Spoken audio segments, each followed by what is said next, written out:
Dulu, jika bicara pondok pesantren, temanya terbatas dan tak lebih soal menimba ilmu agama, yaitu para santri mempelajari berbagai kitab kuning karangan para ulama atau yang sering disebut juga kitab gundul. Kitab-kitab yang dipelajari berisi tafsir, fikih, nahwu shorof, tauhid, hadis, dan secara umum disebut 12 pan keilmuan yang harus dikuasai oleh para calon kiai.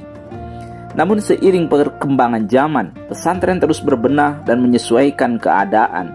Di pesantren kini tidak hanya belajar soal agama, bahkan pelajaran umum seumpama sains, teknologi, bahasa, wirausaha juga dipelajari. Pondok pesantren berlomba mendesain kurikulum pengajaran agar sesuai perkembangan dunia modern. Materi yang diajarkan tidak melulu teori, namun aplikasi di lapangan. Siswa atau santri diajarkan berdagang, bercocok tanam, beternak, dan aneka kegiatan aplikatif yang diproyeksikan menjadi bekal bermanfaat bagi santrinya kelak. Santri dipersiapkan untuk mandiri dan produktif dengan menguasai keterampilan atau life skill. Ini modal penting agar mereka kelak setelah selesai mondok, mereka bisa survival hidup di lingkungannya. Salah satu contoh pondok pesantren yang mengakulturasi tradisi salafiyah dan modern adalah Pondok Pesantren Al-Hikamus Salafiyah Cipulus, Desa Nagro, Kecamatan Wanayasa, Purwakarta, Provinsi Jawa Barat. Pondok pesantren yang dibesarkan oleh Kiai Haji Abah Adang Badrudin ini memadukan antara kebutuhan agama dan dunia dalam mendidik para santrinya. Di dalam pondok juga didirikan sebuah sekolah umum, mulai dari SD, SMP, SMK, SMA, bahkan yang teranyar kini berdiri perguruan tinggi, yaitu STAI Al-Badar yang didirikan oleh anak menantu Abah Adang, yaitu Haji Hadi Musa Said. Di Ponpes Al-Hikamus Salafiyah, ribuan santri tidak saja belajar ilmu nahwu shorof, fikih atau tauhid. Mereka juga belajar fisika, sastra, ekonomi, pariwisata, pertanian, akunting, dan sejumlah mata pelajaran umum. Bahkan ilmu wirausaha dan pertani juga diajarkan. Yang terbaru, Haji Hadi Musa selaku penanggung jawab Asrama Bumi Nusantara membuat proyek penanaman melon intanon hasil kerjasama Bank Indonesia, Ponpes Al-Ittifaq Bandung, dan Ponpes Al-Hikamus Salafiyah Cipulus.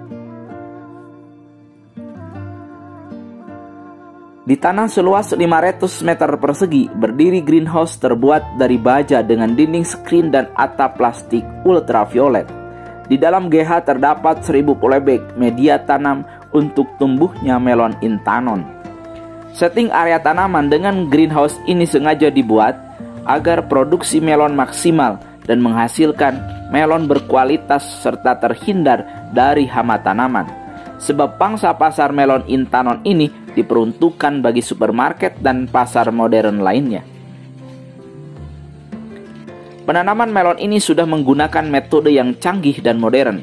Sistem distribusi pupuk dan penyiraman sudah menggunakan sistem drip, sementara pengatur pupuk dan nutrisi sudah menggunakan mesin automatik. Untuk budidaya tanaman melon ini, harga benih melon per biji mencapai angka Rp3.000 per biji. Kemudian tanaman akan tumbuh dan mulai berbuah di usia 50-70 hari. Sementara masa panen ia di usia 70 hari setelah tanam. Bang Hadi, sapaan warga Ponpes terhadap aktivis Ansor Pusat ini mengatakan bahwa per pohon kita hanya memanen 1 buah saja dengan berat rata-rata 1-1,5 kg. Adapun harga buah melon intanon ini variatif, mulai yang terendah yaitu Rp40.000 sampai dengan Rp60.000 per kilogram. Harga melon yang tinggi sebanding dengan rasa manis dari melon ini. Rata-rata grade manis melon ini antara 11 sampai dengan 18 brik. Kalau rasa melon mencapai manis 18 brik, itu berarti melon benar-benar legit seperti madu. Maka tak heran harga pasaran melon ini cukup menggiurkan bagi pembudidaya. Bang Hadi mengatakan bahwa budidaya melon ini sangat prospektif dari sisi wirausaha. Bang Hadi sendiri sudah menghitung Biaya penanaman sampai selesai itu mencapai 15.000 per pohon. Sementara hasil jual per kilogram mencapai 40.000 per kilo. Jika dikalkulasi per 1.000 pohon, itu menghasilkan modal sebesar 15 juta rupiah, sementara pendapatan 40 juta rupiah. Selisih biaya dan modal 25 juta jika diambil operasional untuk pengelola umpamanya bisa menghasilkan keuntungan bersih kurang lebih 15 juta per 2 bulan. Tentu angka ini jauh lebih tinggi daripada UMR Kabupaten Purwakarta yang mencapai 4,2 juta per bulan.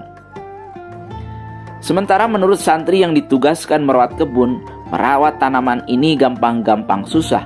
Yang paling agak sulit adalah waktu polinasi. Iya, sterilkan ya. Keluarin semua lah. Iya. Keluarin semua, baru nanti masuk. Memang menguntungkan kalau memang ini bisa dimaksimalkan. Bisa 1.500, bisa 2.000 itu artinya kan ada pertambahan nilai yang cukup signifikan. Iya. Kalau normal sih 40, bahkan 40. Iya. 40 juta lah ya. Iya. Normal kotor. Kotor ya. Ambil modal 15 taruh lah ya. Iya. Ambil modal 15, artinya masih ada sisa 25. Ya kalau mau dicari lain-lainnya ya 50%, artinya berarti 20 juta lah. Iya, bersihnya ya. Net. Ya, kan 5 juta juga kita kerugian yang lain kan, ada yang mati juga kan. Ada yang ini dari 1.000 yang paling yang bisa berbuah sekitar 800-850 gitu ya. Iya. Nah, ini pasti kan nggak semuanya jadi ya, 100% itu nggak mungkin. Iya. Gitu bahasa. Oh, siap, Bang. Nggak, kadang artinya banyak tanaman ini ya, selain semangka berarti ini melon yang bisa dibudidayakan dan bernilai ekonomi tinggi kan. Ya santri juga kita kan ajarkan, ada yang bikin roti, bagian ada yang ngurusin toko. Nah ini saya lagi nyiapin balai ternak domba.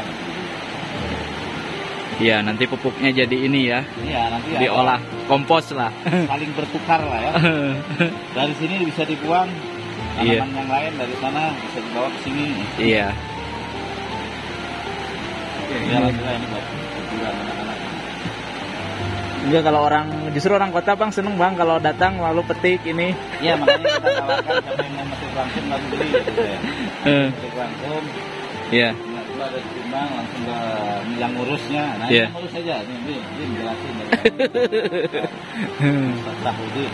Iya. Iya nih Bang, sementara makasih ya Bang ya. Ini akan kita share nih Bang ilmu. Nih Bang Hadi di Pondok Pesantren Alika Mustofa di Cikulus ya, mengembangkan budidaya melon intanon ya Bang ya. Ya, dengan produktivitas per pohonnya 1 sampai 1,2 kilo dan harga di pasaran mencapai 35 sampai 50 ribu ya Bang ya. Dan ini pasarnya sudah jelas, ada market khusus. Iya. Kemudian cara menanamnya juga sederhana, paling modal yang cukup lumayan bikin GH-nya ya Bang ya. Bikin greenhouse. Ini kan kerjasama sama Iya. Lewat Al-Ittifaq. Lewat Al-Ittifaq ya. Ini cukup lumayan. Iya. Iya. Iya. Terima kasih ya Bang ya. Ya. Jadi gimana nih Kang Ustadz? Apakah pemeliharaan tanaman ini mudah atau sulit? Alhamdulillah untuk pemeliharaan melon intanon ini ya dibilang gampang ya sulit itu, karena memang banyak yang pekerjaan-pekerjaan yang harus dilakukan secara tidak instan gitu, tidak intens.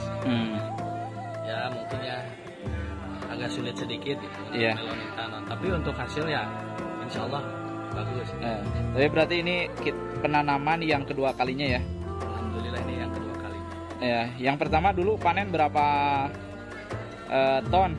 Kalau yang pertama itu sekitar nggak nyampe ton sih. Iya, nggak nyampe. 3 kintal kalau. 3 kintal ya. Kintal saja. Oke. Ya, dan nanti mungkin ini bisa dipasarkan lewat wali santri yang datang menjemput anak-anaknya ya. Iya. Selain memang seperti tadi dibilang oleh Bang Haji bahwa ini dipasarkan di supermarket. Supermarket. Ya.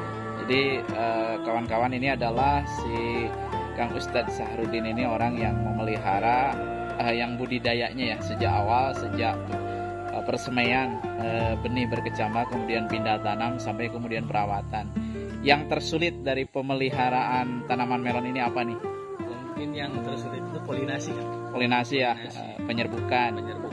Ya. Bunga betina dan bunga jantan. Karena itu agak sedikit rumit ya Kang. Sedikit satu tanaman kan itu kan yang harus dipolinasikan 3 sampai 4 gitu. Dan itu pun ada yang jadi, ada yang enggak gitu. Nanti yang jadi juga belum tentu semua di ini ya. Berarti di pruning lah, dipotong. Disortir lagi. Oke.